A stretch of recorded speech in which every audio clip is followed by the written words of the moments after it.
పెళ్ళైనా పండగైనా వేడుక ఏదైనా పట్టు చీరల ప్రత్యేక వేదిక వారాహి సిల్క్స్.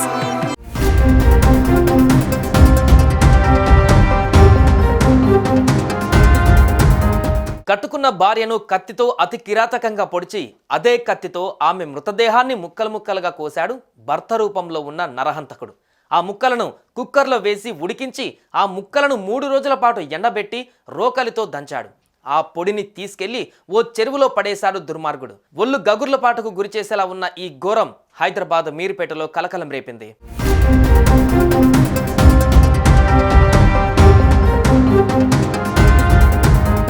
ఆమె పేరు వెంకటమాధవి, భర్త గురుమూర్తి.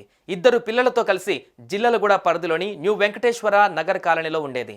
గురుమూర్తి అసలు ఊరు ప్రకాశం జిల్లా జేపీ చెరువు. ప్రస్తుతం హైదరాబాద్లోనే డిఆర్డీఓలో అవుట్ సోర్సింగ్ సెక్యూరిటీ గార్డుగా పనిచేస్తున్నాడు. భార్య మాధవిపై అనుమానం పెంచుకున్న గురుమూర్తి చాలాసార్లు గొడవ పడ్డాడు. ఈ క్రమంలోనే ఆమెను హత్య చేయాలని పథకం వేసి సంక్రాంతికి పిల్లల్ని ఊరికి పంపించాడు. అదే సమయంలో అత్యంత దారుణంగా మాధవిని కడతేర్చాడు.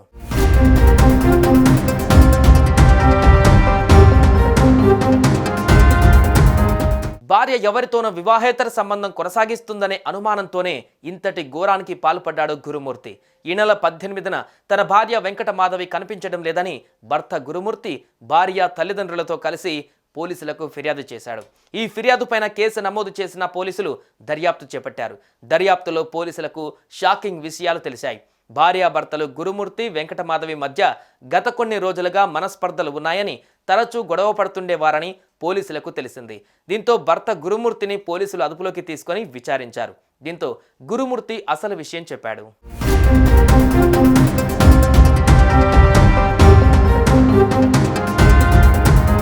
తన భార్యను తానే హత్య చేశానని గురుమూర్తి ఒప్పుకున్నాడు. భార్య మృతదేహాన్ని ముక్కలు ముక్కలుగా కట్ చేసి కుక్కర్లో ఉడికించానని చెప్పాడు.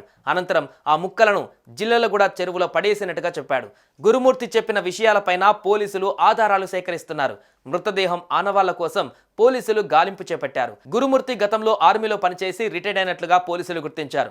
ప్రస్తుతం కంచన్బాగులో సెక్యూరిటీ గార్డుగా పనిచేస్తున్నాడు. వీళ్ళకి 10 ఏళ్ల ఓ పాప, 7 ఏళ్ల ఓ బాబు ఉన్నారు.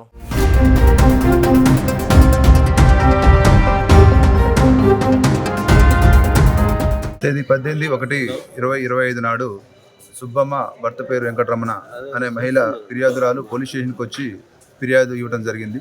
ఆమెకి 3 కుమార్తెలు సంతానం. పెద్ద కుమార్తె అయిన మాధవిని సుమారు 13 సంవత్సరాల క్రితము గురుమూర్తి అనే వ్యక్తికి ఇచ్చి మ్యారేజ్ చేయడం జరిగింది. వీళ్ళిద్దరిది కూడా ప్రకాశం డిస్టిక్. గురుమూర్తి అనే వ్యక్తి ఆర్మీలో పనిచేసి రిటైర్ అయ్యి ప్రస్తుతం కంచన్బాగులో సెక్యూరిటీ గార్డ్గా పనిచేస్తుండ్రు. గత 5 సంవత్సరాలుగా మన వెంకటేశ్వర కాలనీ జిల్లెలగూడలో ఉంటుండ్రు.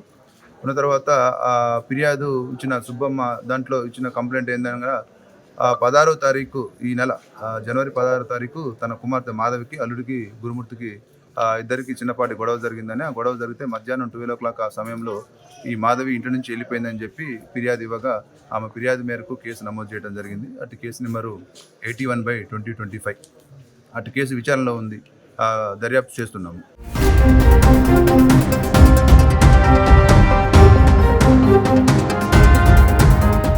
సుమన్ టీవీలో మీ పర్సనల్ అండ్ బిజినెస్ ప్రమోషన్స్ కోసం కింది నెంబర్కి కాంటాక్ట్ చేయండి.